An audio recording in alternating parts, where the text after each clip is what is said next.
বালেশ্বর থেকে এসেছেন এক দাদা। তার নিউরোফাইব্রোমিয়া রোগ ধরা পড়েছে। সারা শরীর মুখ ভরে গেছে ছোট ছোট গুটিতে।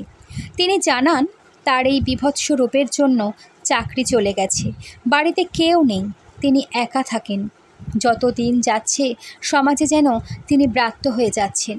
তার মনে হয় কেউ তার মুখের দিকে তাকায় না, কি করে বাঁচবেন? এইটুকু বলেই তিনি হতাশায় অধঃপতন হয়ে বসে রইলেন। পরম পূজ্যপাদ আচার্যদেব বললেন, তুমি একদম ভয় পাবে না।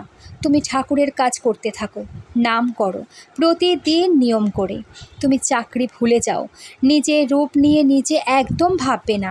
মনে মনে ভাববে, যতক্ষণ আমি বেঁচে আছি আমি তোমার ইচ্ছায় বেঁচে আছি, তাই আমি সুন্দর। মন প্রাণ এক করে ফেলো। তুমি চাকরির দিকে তাকাবে না, তুমি শুধু পরম পিতার দিকে তাকাবে। তোমার যেটা দরকার হবে সেটা তিনি সময় মতো করে দেবেন। নুন ভাত খাও, কিন্তু তৃপ্তিতে থাকো। ঠাকুরের কাছে বলো, এই জীবন তোমার, আমি শুধু তোমাকে চাই। কিন্তু তুমি কখনো ভুল করে ধান্দাবাজের মতন লোহার কুড়ুল ফেলে দিয়ে সোনার কুড়ুলের জন্য আক্ষেপ করো না।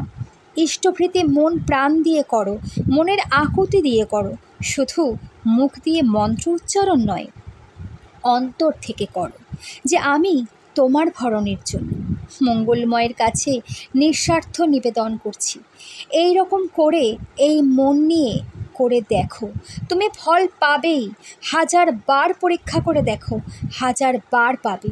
আমি বলছি না, বিজ্ঞান বলছে। এটা কোনো বুজরুকের কথা নয়, কোনো বাবাজির গল্প নয়। সায়েন্স বলছে, যখন সব দিকের রাস্তা বন্ধ হয়ে যায় তোমার জীবনের সম্ভাবনার দরজা, তখন ইষ্টভৃতি খুলে দিতে পারে। জয় গুরু।